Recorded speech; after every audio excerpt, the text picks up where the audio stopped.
परमहंस स्वामी स्वरूपानंदाय नमः. आपण प्रथम ज्ञानेश्वर महाराज, स्वामी स्वरूपानंद, स्वामी माधवनाथ, मातोश्री सरलाताई यांना वंदन करू. व्यासपीठावरील व्यक्ती त्या प्रतिमांना पुष्प समर्पण करूनच स्थानापन्न झालेल्या आहेत. एकत्रित गजराने या कार्यक्रमाची आपण सुरुवात करूयात. पुंडलिक वरदा हरी विठ्ठल श्री ज्ञानदेव तुकाराम पंढरीनाथ महाराज की जय.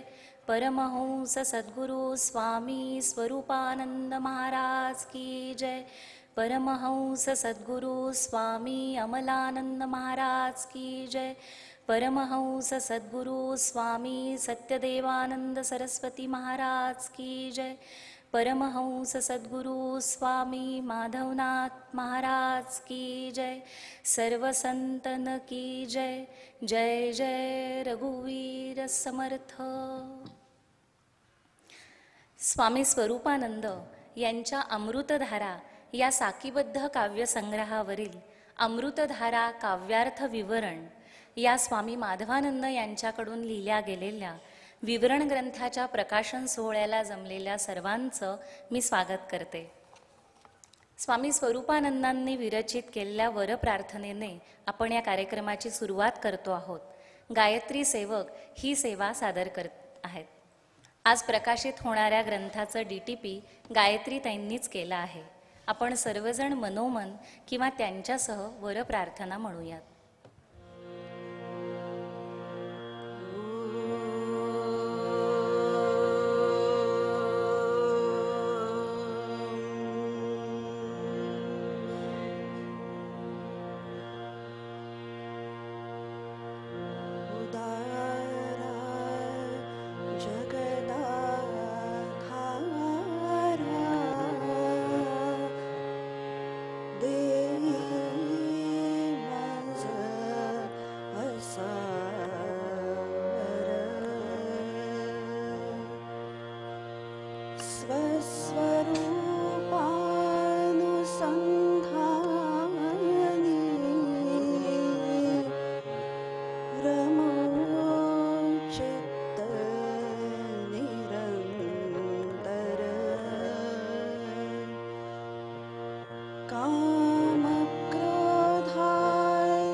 मी माझे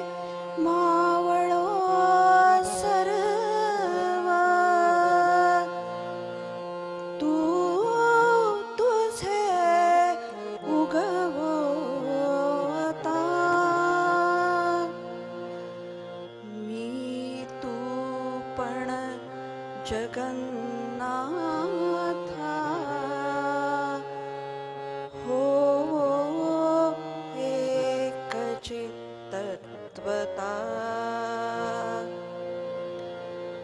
देव भक्त असे द्वैत अद्वयत्वन खंडिता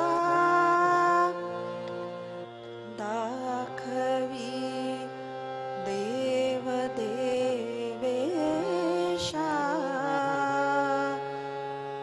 प्रार्थना ही तुला आता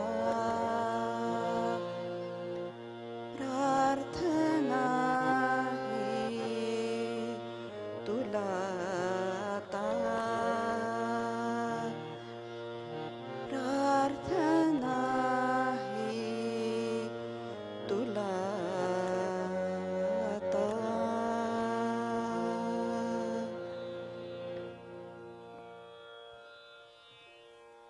वर प्रार्थनेने अधिक मंगल झालेल्या या वातावरणात स्वामी मकरंदनाथ यांचे स्वागत सत्कार स्वामी माधवानंद करीत आहेत. त्याचबरोबर सौ मधुराताई यांचे स्वागत सत्कार सौ आशाताई करीत आहेत.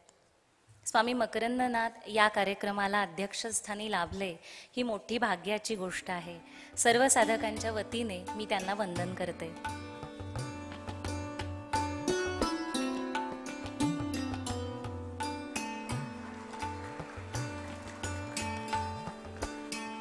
तसेच आज ज्यांच्या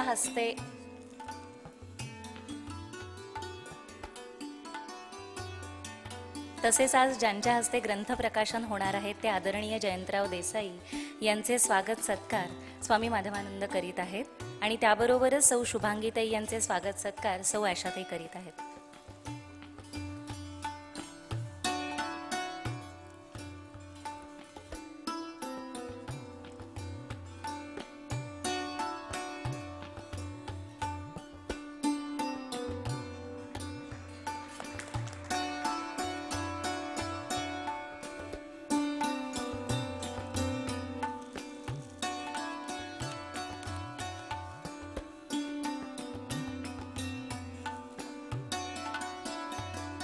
या कार्यक्रमात त्रिवेणी संगम आहे.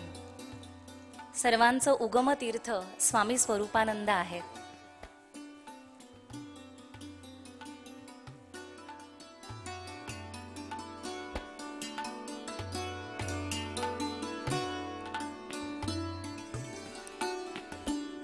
वसंतराव देसाई यांचा देखील आदर सत्कार स्वामी करीत आहेत.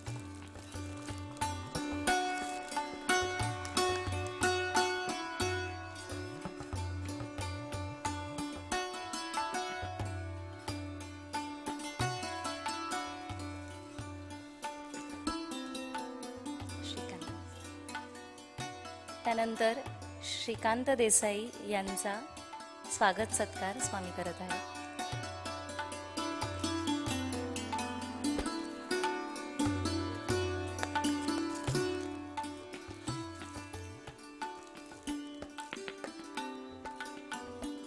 आणि प्रमोद कुलकर्णी यांचा स्वागत सत्कार स्वामी करतात.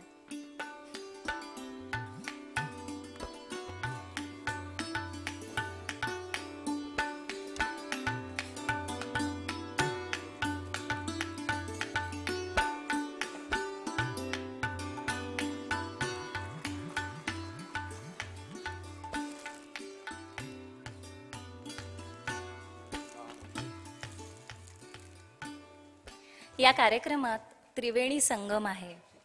सर्वांचं उगम तीर्थ स्वामी स्वरूपानंद आहेत आणि त्याचा अंतरस्रोत आदिनाथांपासून ज्ञानेश्वर महाराजांपर्यंत आणि पुढे चालत आलेली योग परंपरा आहे. व्यासपीठावरील वसंतराव, जयंतराव आणि श्रीकांत देसाई, प्रमोद कुलकर्णी या सर्वांनी या ग्रंथाची मुद्रणपूर्व प्रत वाचून स्वामींच्या जीवनप्रसंगातील तपशिलाबाबत उपयुक्त सूचना केल्या होत्या. वसंतरावांनी तर पावसला स्वामींच्या चरणी ठेवलेली प्रत पूर्ण वाचून जणू काही त्याचं प्रूफ रिडिंगच केलं होतं. देसाई बंधू आंबेवाले या त्यांच्या शनिपार आणि कर्वेनगर या दोन्ही विक्रीस्थानी स्वामी स्वरूपानंदांच्या इतर साहित्याबरोबर हा ग्रंथही उपलब्ध राहील अशी त्यांनी व्यवस्था केली आहे. तसेच आज प्रकाशित होणारा हा ग्रंथ पावसला स्वामींच्या समाधीस्थानीही साधकांना खरेदीसाठी उपलब्ध राहील अशी व्यवस्था केली जाईल असंही जयंतरावांनी सांगितलं आहे. श्रीकांत उर्फ बाबू देसाई हे स्वामींचे मित्रवर्य. स्वामी स्वरूपानंदांच्या पुढेच ते लहानाचे मोठे झाले. स्वतः स्वामींकडून अमृतधारांमधील भावार्थ काय आहे हे ऐकण्याचं मोठं भाग्य त्यांना लाभलं होतं. प्रमोद कुलकर्णी यांनीच स्वामी माधवनाथांकडे नेलं होतं. स्वामी स्वरूपानंदांच्या शिष्यवर्गाशी घनिष्ठ संबंध असलेल्या प्रमोद कुलकर्णींना स्वामींच्या प्रत्यक्ष सेवेचं भाग्य लाभलं होतं. स्वामी स्वरूपानंदांचा अमृतधारा हा साकीबद्ध काव्यसंग्रह आहे. 1934 मध्ये स्वामींच्या प्राणावर बेतलेल्या आजारपणाच्या काळात शरीर जगन्मातेच्या हवाली करून ते अखंड सोहम भावात आत्मस्थित होऊन राहिले होते. स्वामींना त्यांच्या वयाच्या 20व्या वर्षी 1923 मध्ये सद्गुरू गणेशनाथ यांचा अनुग्रह प्राप्त झाला. तेव्हापासून त्यांची अखंड एक तप साधना चाललीच होती. राष्ट्र स्वातंत्र्याच्या चळवळीत सक्रिय सहभाग घेऊन सत्याग्रह कायदेभंगाबद्दल शिक्षा होऊन स्वामींना येरवडा कारागृहात इतर मान्यवर राजकीय कैद्यांसमवेत ठेवले होते. तेथेही त्यांची ध्यान साधना नित्य चालू असे. तासन तास ध्यानमग्न समाधीत असणाऱ्या श्री रामभाऊ गोडबोले यांना कारागृहातील मान्यवर कौतुकाने मुनिस्वामी म्हणू लागले. तुरुंगात समाधीच्या अनुभूतीतून नवरत्नहार हे 9 कडव्यांचं काव्य साकारलं आणि ते त्यांनी सद्गुरू गणेशनाथ यांना अर्पण केलं. त्या काव्याची उंची पाहून आणि स्वामींची अंतरंग स्थिती जाणून सद्गुरू गणेशनाथांनी त्यांना स्वरूपानंद हे नाम दिलं आणि सांप्रदायिक कार्य करण्याचे आदेश दिले. 1934च्या एप्रिलमध्ये वाङ्मय विशारद ही पदवी परीक्षेचे 6 पेपर्स देऊन स्वामी पावसला गेले. ते शिक्षण, संसार, राष्ट्रकार्य आणि अध्यात्म या सर्व गोष्टींचे मानस घेऊन, पण शारीरिक आघातामुळे ते अचानक मृत्यूच्या दारात गेले. स्वामी माधवानंदांनी या ग्रंथामध्ये म्हटलं आहे, उपनिषदासह सर्व मुख्य आध्यात्मिक ग्रंथांचा स्वाध्याय, समाधीप्रत गेलेली सोहम ध्यान साधना आणि सद्गुरूंचे प्रशस्ती पत्रक घेऊन हा फार मोठ्या तयारीचा विद्यार्थी यमाच्या दारात गेला होता आणि तिथून तो नचिकेत्याप्रमाणे ज्ञानाची पूर्णावस्था घेऊनच परतला. त्या काळात प्राप्त झालेल्या योग ज्ञानाच्या अनुभूतीतून त्यांना झालेलं काव्यस्फुरण स्वामी लिहित होते. ते आजारपणातून नुकतेच सावरत होते. अशक्तपणामुळे सुरुवातीला लिहिताना हात थरथरत असे. स्वामींनी या ग्रंथात विवरणात म्हटलं आहे, ज्योत थरथरली तरी तेज थरथरत नसतं. स्वामी स्वरूपानंद कागदाच्या आडव्या पट्ट्यांवर एक साखी लिहित आणि बाजूलाच ती साखी लिहिल्याची तारीख घातलेली असे. त्यावरूनच अमृतधारा हा काव्यसंग्रह संकलित केला गेला. आज प्रकाशित होणारा ग्रंथ हा त्या काव्यसंग्रहाचा विवरण ग्रंथ आहे आणि त्याचे प्रकाशन आज पूजनीय स्वामी मकरंदनाथ यांच्या अध्यक्षतेखाली आदरणीय स्वामी भक्त जयंतराव देसाई यांच्या हस्ते होण्याचा योग आला आहे. आणि या अमृत घटिकेला जयंतरावांनी या ग्रंथाचे प्रकाशन करावे अशी मी त्यांना विनंती करते.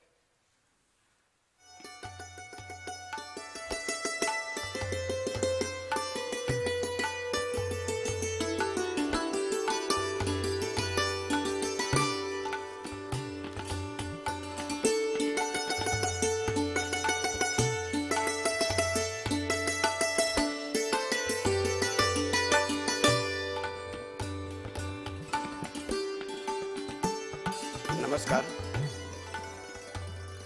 आज स्वामी स्वरूपानंदजींचा हा मोठा परिवार इथे जमा आहे.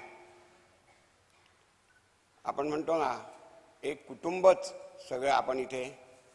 आणि कशासाठी आलंय तर अमृतधारा या विवरण ग्रंथाचं प्रकाशन करण्यासाठी. मी असं म्हणेन की इथे काही जण स्वामी स्वरूपानंदजी हे काहींचे पिताश्री आहेत, काहींचे पितामह आहेत. आणि अशा या कौटुंबिक वातावरणात आपण सगळे जमले आहोत. या कौटुंबिक वातावरणात जमले आहोत आणि गेली 18 वर्ष भाऊ स्वर्गवासी झाल्यानंतर मी स्वामीजींचे मंदिरात स्वामी सेवा करीत आहे.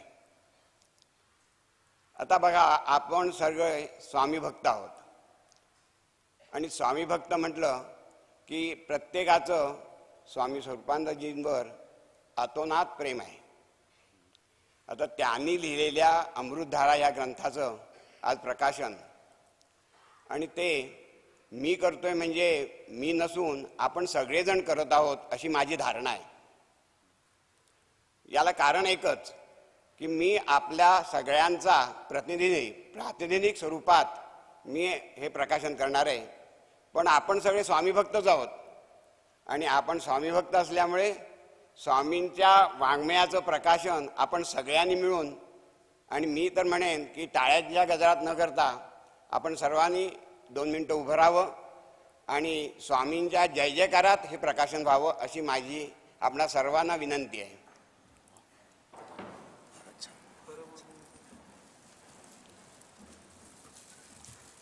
परमहंस सद्गुरु स्वामी स्वरूपानंद महाराज की जय.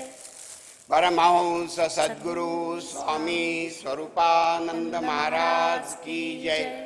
परमहंस सद्गुरु स्वामी स्वरूपानंद महाराज की जय.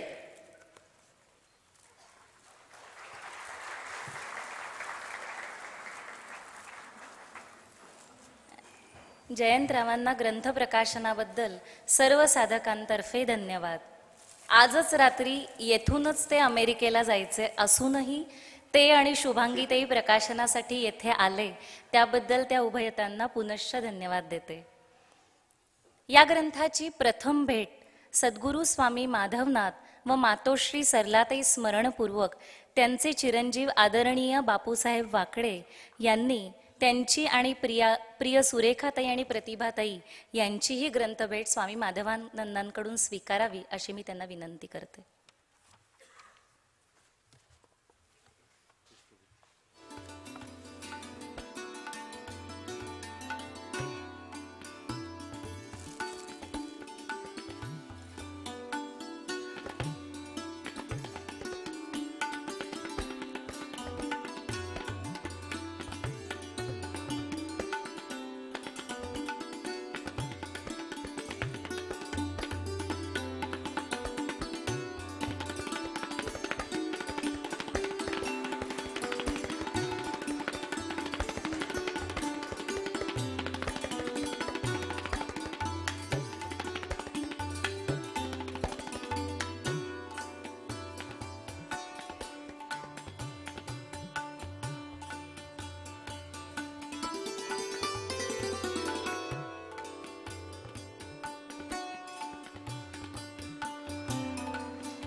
या आनंद प्रसंगी ग्रंथ तयार करण्यात ज्यांचा मोठा वाटा आहे त्यांना सत्कारपूर्वक ग्रंथभेट देण्याची मी स्वामी मकरंदनाथ आणि आदरणीय जयंतराव देसाई यांना विनंती करते. सर्वप्रथम मी बोलावते अरविंद साठे यांना. ग्रंथाचं सुंदर मुद्रण यांनी केलं आहे आणि अल्पावधीतच सुंदर काम करणं हे त्यांचं वैशिष्ट्य आहे. या अगोदरची स्वरूपयोगची सर्व प्रकाशने आणि आजवर स्वरूपयोग त्रैमासिकाचं काम त्यांनीच केलं आहे.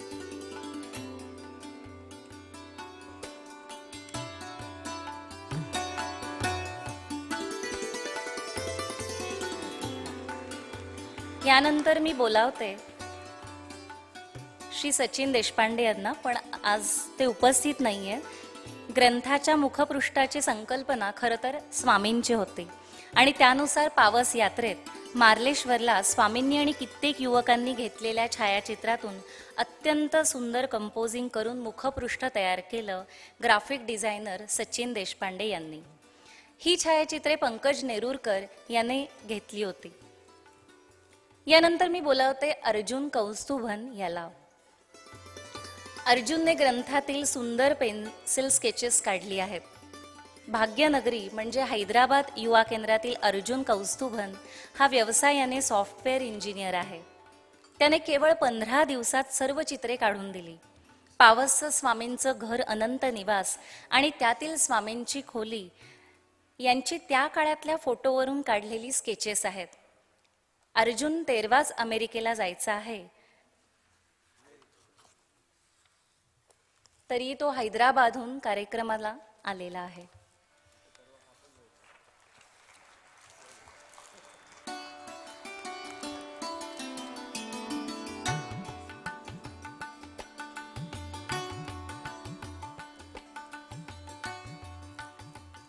ग्रंथाचे लिखाणकाम भारतात आणि अमेरिकेत झाले. त्याचे लेखन प्राजक्ता अवधूत, गीता वैद्य, त्यांच्या कन्या तेजश्री भाग्यश्री वैद्य, शांतला गंगा तीरकर, आदिती रानडे, पूजा भोसले यांनी केले. DTPचे काम मोठ्या उत्साहाने गायत्री सेवक यांनी केले. सर्व प्रकाशनांप्रमाणेच याही ग्रंथाचे पहिले लिखाण तपासून स्वामींच्या लिखाणात काटछाट बदल वगैरे करण्यासाठीचा लागणारा अधिकार सौ आशाताईंचाच, आणि त्याशिवाय हे कोण करू शकणार. त्यानंतर रोहिणीताई मांडवणे आणि मीनाताई जोशी ह्या सर्वांनी कितीतरी काळजीपूर्वक त्यातली अक्षरे, शब्द आणि वाक्ये तपासली आहेत.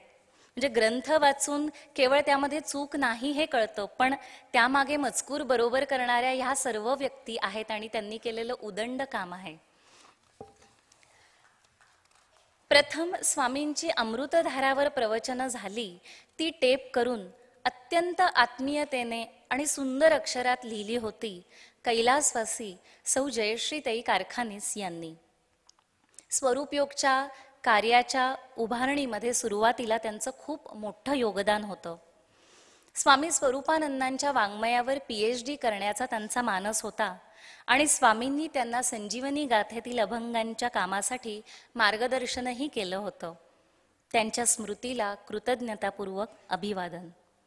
त्यांचे चिरंजीव हर्षद यांनी स्वामींकडून ग्रंथभेट स्वीकारावी अशी मी त्यांना विनंती करते.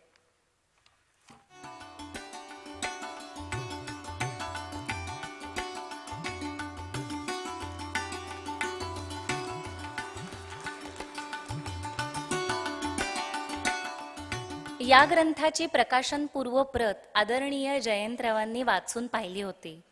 त्यांनी आपले मनोगत व्यक्त करावे अशी मी त्यांना विनंती करते. नमस्कार. श्रीमत सच्चिदानंद सद्गुरू स्वामी स्वरूपानंद.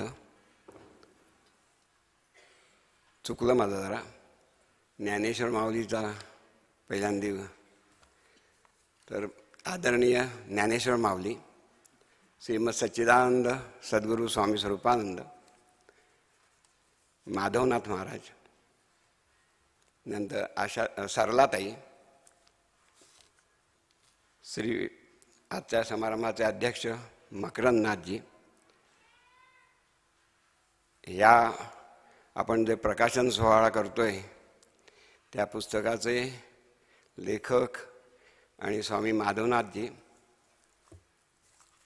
माझे थोरले बंधू वसंतराव, श्रीकांत म्हणजे बाबू आणि प्रमोद, आणि माझ्या बंधूंनो आणि भगिनींनो, आज आपण इथे अमृतधारा या माझ्या सद्गुरूंच्या विवरण ग्रंथाचं प्रकाशन करण्यासाठी जमलो आहोत.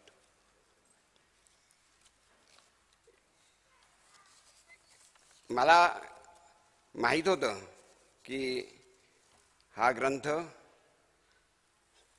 स्वामी माधवानंदजी बरेच दिवस लिहित आहेत, त्यांनी तसं सांगितलं पण होतं. परंतु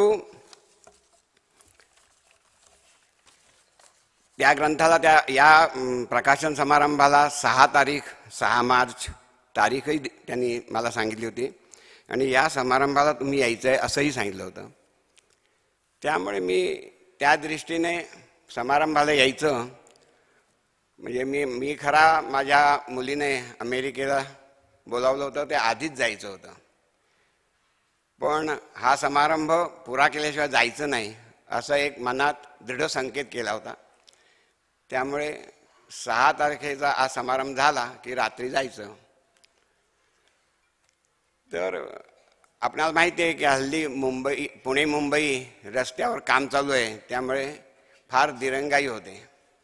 म्हणून मी आजच आपणा सर्वांची अनुज्ञा किंवा परवानगी घेतोय. मी स्वामी माधवानंदांची परवानगी घेतलीच आहे की हा समारंभ झाला की कृपया मला जायला द्या, कारण नाहीतर माझं प्लेन चुकेल.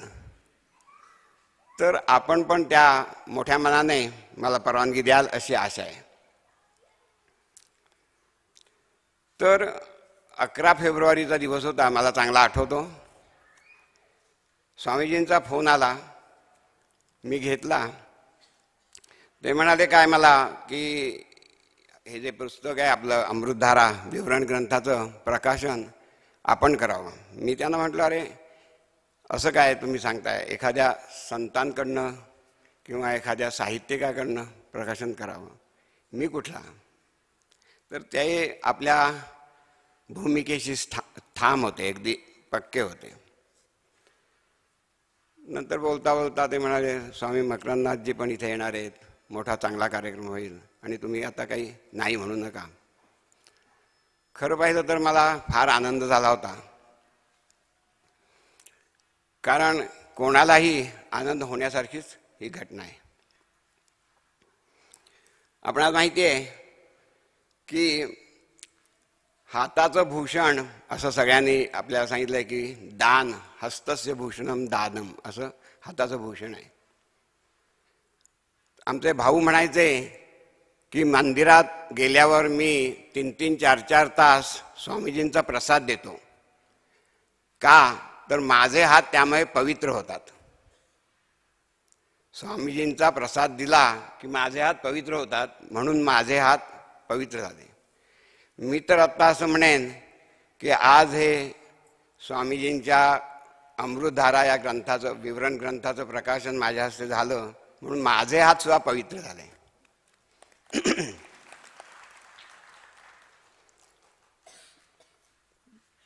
तर मी आत्ताच म्हटलं की मला आनंद झाला. असाच एकदा आनंद मला झाला होता आणखीन एकदा. काय आहे की साधारणतः 68 साल होतं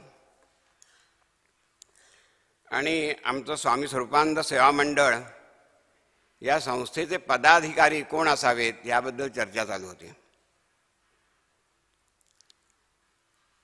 तर त्यावेळी सगळ्यांनी भाऊ आणि बाबा यांची नावं सुचवली आणि बाकीचेही इतर होते. ती शेवटी यादी स्वामीजींच्या पुढ्यात गेली.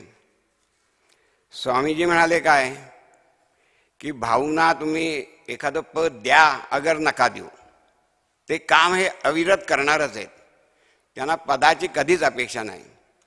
त्यापेक्षा तुम्ही जयंतला म्हणजे मला सभासद करा आणि ते सुद्धा कायमचं करा, म्हणजे कधीही निवडणूक नाही आणि आजन्म मला ते सभासद मिळावं अशी स्वामीजींनी इच्छा प्रदर्शित केली. आणि स्वामीजींनीच अशी इच्छा प्रकट केल्यावर मला जो आनंद झाला तो आनंद आणि आजचा आनंद याची मी बरोबरी करतो.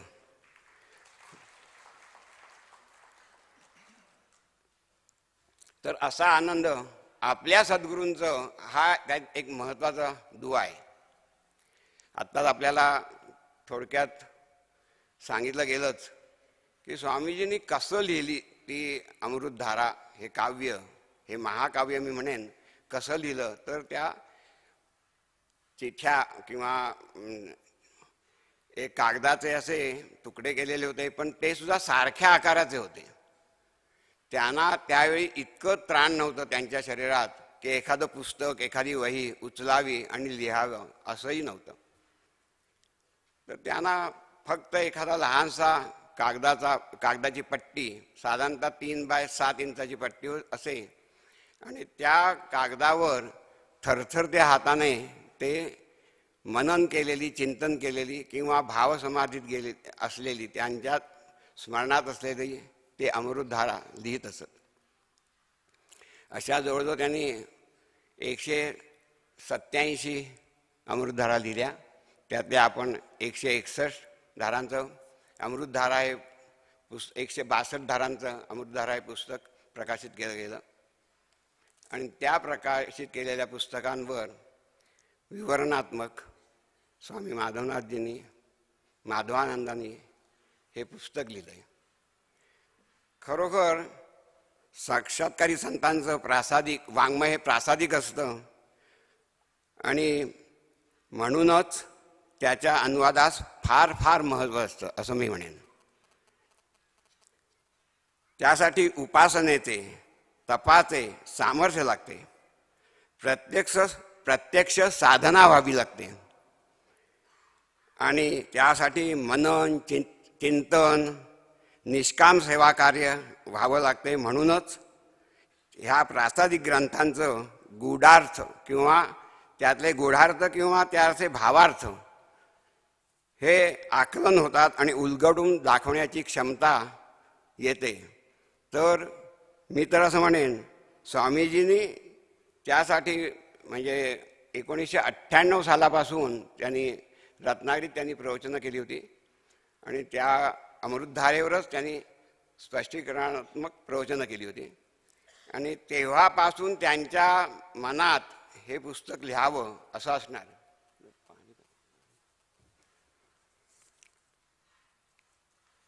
पण त्यांना भाऊही भेटले होते. भाऊ म्हणाले होते की तुम्ही फारच सुरेख आशय सांगता पुस्तकातला.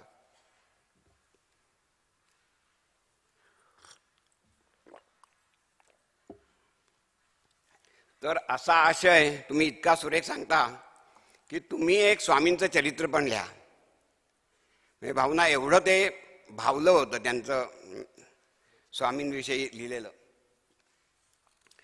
तर चरित्र लिहा म्हटल्यावर स्वामींनी पण त्याला दुजोरा दिला. पण ते म्हणाले एवढं चरित्र रामभाऊ परांजपेंचं आहे, मग आणखीन कशाला पाहिजे असं त्यांच्या मनात त्यावेळी विचार आला. त्यांनी तसं लिहिलं पण आहे आपल्या या पुस्तकात. पण तरी पण एखाद्याचे शब्द फोल जात नाहीत असं आपण म्हणतो ना, तसं भाऊंचे शब्द त्यावेळी चरित्रात्मक लिहा म्हणाले होते, तर ते शब्द फोल नाही गेले. त्यांना स्वामीजींनीच मी म्हणतो की प्रेरणा दिली आणि हे आध्यात्मिक चरित्र, ते चरित्र आहे जे रामभाऊ परांजपेंनी लिहिलेले ते वेगळं आहे. पण हे जे चरित्र झालंय हे आध्यात्मिक चरित्र झालंय. यात अनेक संतांचे दाखले देऊन स्वामी स्वरूपानंदजींनी जे अनुभवलं, या म्हणजे 100 ते 110 दिवस या अमृतधारा साक्या लिहिण्यासाठी स्वामीजींना लागले.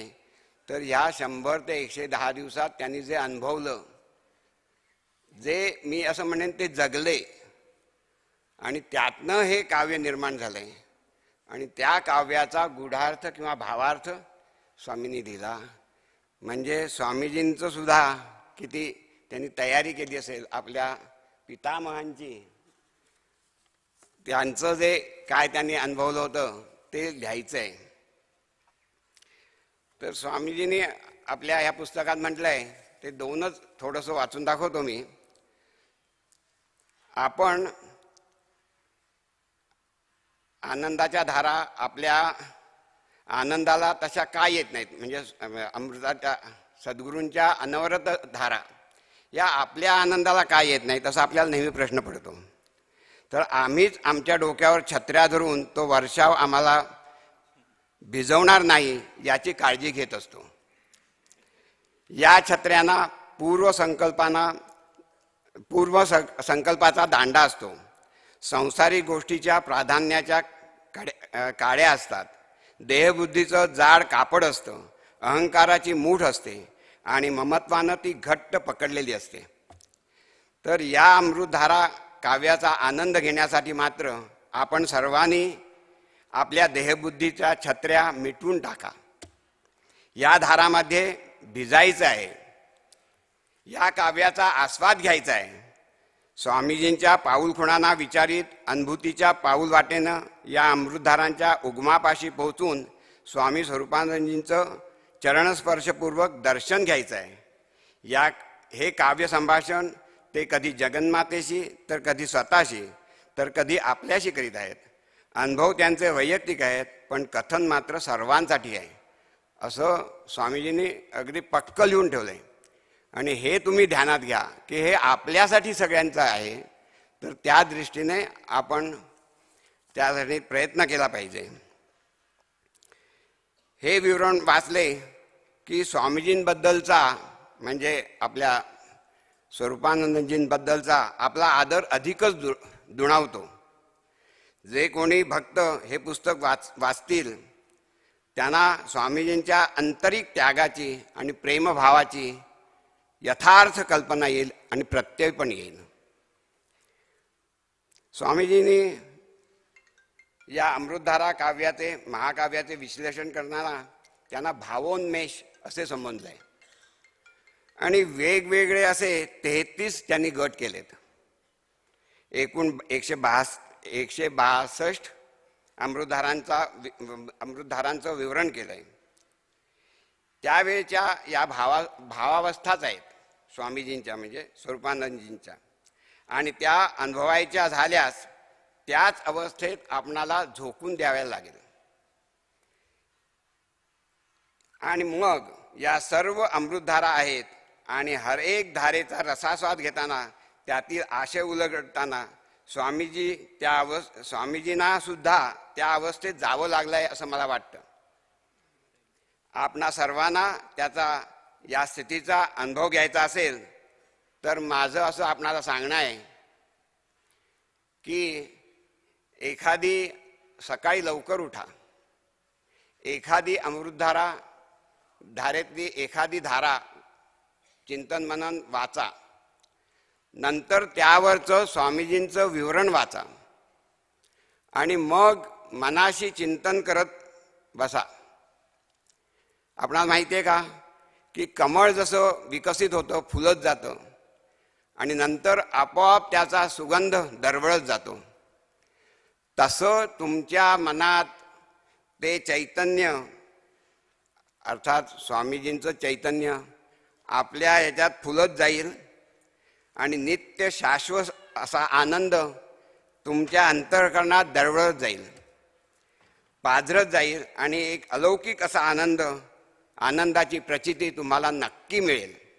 पण फक्त एक खुणगाठ बांधा की आपल्याला हे अनुभवायचं आहे आणि त्याचा अनुभव घेत घेत आपल्याला आनंद उपभोगायचा आहे. हे नक्की खुणबाट बांधलीत तरच हे शक्य आहे. अमृतधारा काव्यातून श्रीमद सच्चिदानंद सद्गुरू स्वामी स्वरूपानंदजींनी अमृतधारांचा वर्षावच केलेला आहे.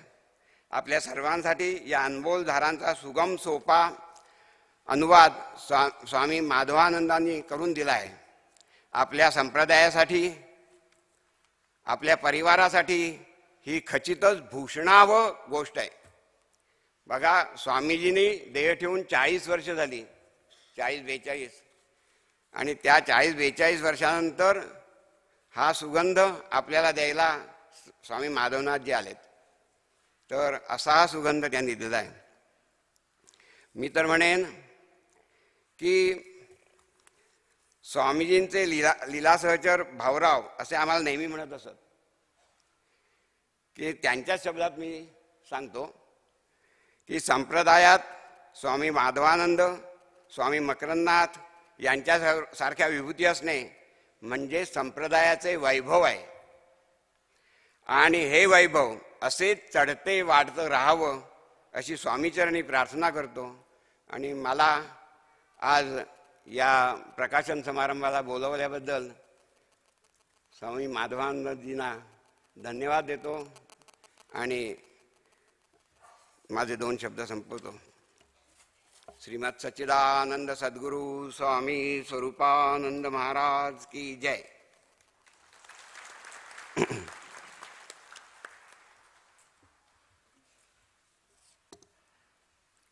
जयंतरावांच्या या भावपूर्ण मनोगतानंतर मलाही असा भाव व्यक्त करावासा वाटतो की पावस हे आम्हा सर्व युवकांचे आणि ज्येष्ठ साधकांचे आजोळ आहे, माहेर आहे। तिथे आमचे ज्या अगत्याने स्वागत होते, तिथे स्वामींच्या चरणाशी बसून ध्यान करण्यात जो आनंद मिळतो, तिथल्या स्वामींच्या अस्तित्वाने भारलेल्या पवित्र वातावरणात राहून जो उत्साह आणि प्रेरणा मिळतात, त्या घेऊन आम्ही परतत असतो।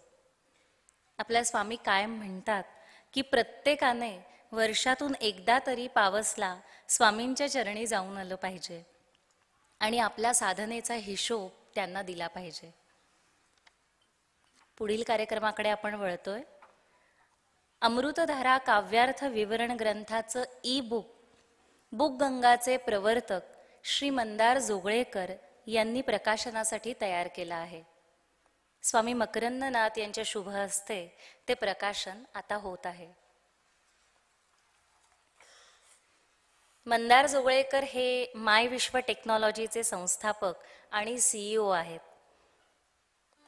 त्यांच्या कंपनीतर्फे जगभरातील अनेक वृत्तपत्रांना ई-पेपर टेक्नॉलॉजीचे तंत्रज्ञान पुरवण्यात येते। मराठी भाषेची सेवा करण्यासाठी त्यांनी bookganga.com ची सुरुवात केली। पुण्यातील प्रसिद्ध इंटरनॅशनल बुक सर्व्हिसचे पुनरुज्जीवन करून बुक गंगा इंटरनॅशनल बुक सर्व्हिसला त्यांनी सुरुवात केली आणि हा ग्रंथ तिथेही उपलब्ध असेल।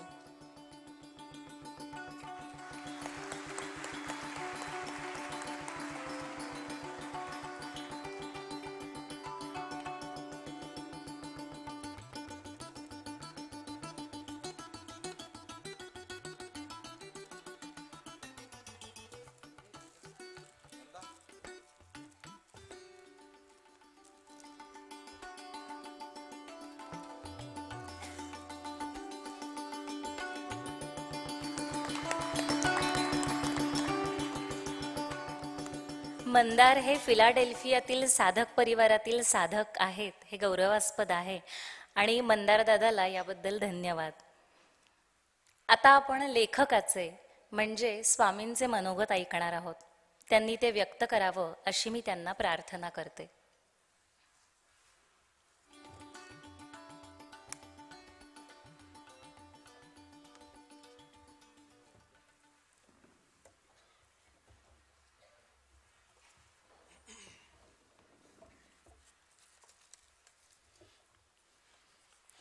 हरिओम। लेखकाचं मनोगत म्हणजे स्वामी स्वरूपानंदांचं मनोगत। त्या ग्रंथामध्ये तेच सांगितलेलं आहे आणि त्याच्यामध्ये ज्या 3 गोष्टी मुख्य आहेत की प्राप्त कर्तव्य कर्म निष्काम करून ईश्वराला अर्पण करा, ध्यान साधनेसह उपासना करून आत्मस्थिती प्राप्त करून घ्या, आपली क्षमता विकसित करून सेवाभावाने इतरांना सहाय्य व्हा आणि स्वामी माधवनाथ म्हणत की आनंदात राहा, याचा अर्थ स्वरूपानंदात राहा। तर हे स्वामींचं मनोगत वस्तुतः आहे आणि त्याच्यामध्ये ध्यान करा हे मुख्य मनोगत बाजूला ठेवून बाकी जर आम्ही काही करत नाही होत ना, इतर सगळं करावं परंतु हे बाजूला नाही ठेवावं। म्हणजे विमान प्रवासामध्ये नेहमी पहिल्या सूचना दिल्या जातात त्यावेळेला हवा में ऑक्सीजन का दबाव कम होने से ती ऑक्सिजनची पिशवी येईल, मास्क येईल आणि तो पहिल्यांदा स्वतःला लावा आणि मग दुसऱ्यांना मदत करा असं सांगितलं जातं।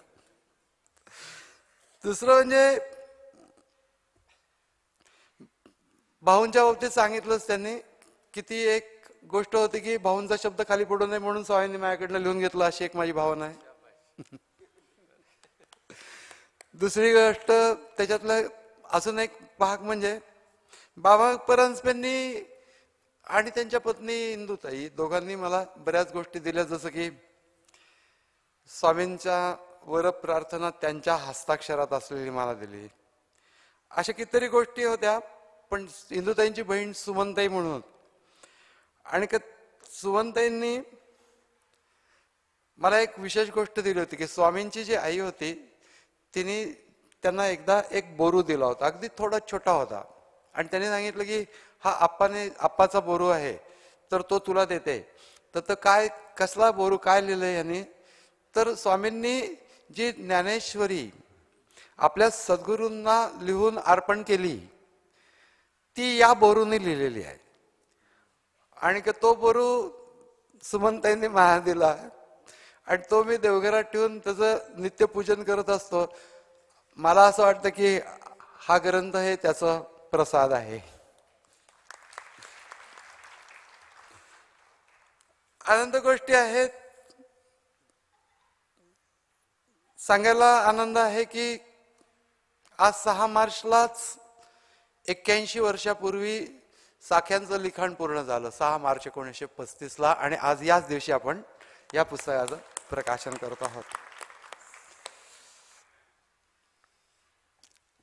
निरनिराळ्या व्यक्तींनी, जसं की प्रमोद आहे, बामा परांजपे, नाना भिडे,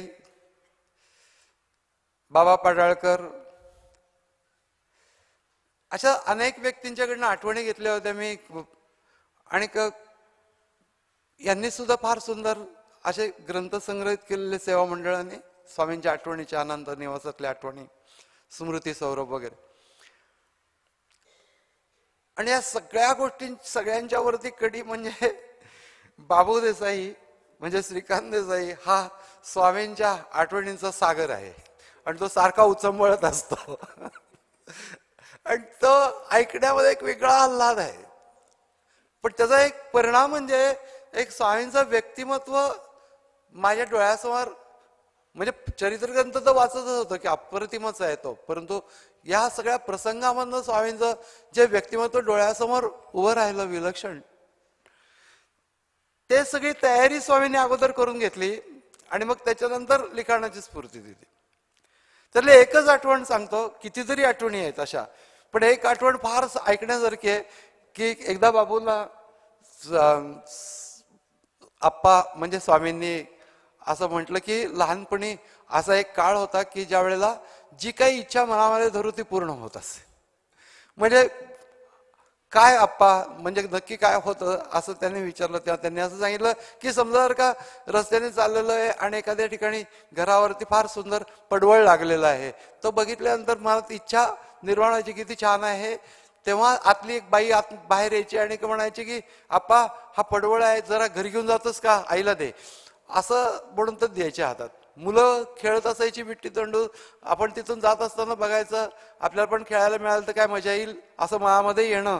आणि मग तेवढ्यात त्या मुलांनी यायचं आणि का आप्पा मला जरा घरी जायचंय, माझा डाव तू खेळतोस का, म्हणून हातामध्ये ते विट्टी दंडू. म्हणजे अशी जी जी इच्छा करू ती पूर्ण व्हायला लागली.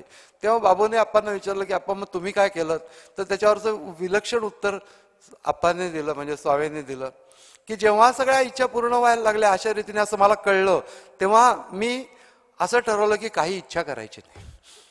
ही फार मोठी गोष्ट आहे, कारण अशा प्रकारे इच्छा पूर्ण होते म्हटलं तर माणूस इच्छा करत जाईल, पण तो आपल्या इच्छेचा भार देवावरती लादायचा नाही. देवाच्या इच्छेने वर्तावे, देव करील ते मानावे, मग सहजेचे स्वभाव आहे कृपाळू देव.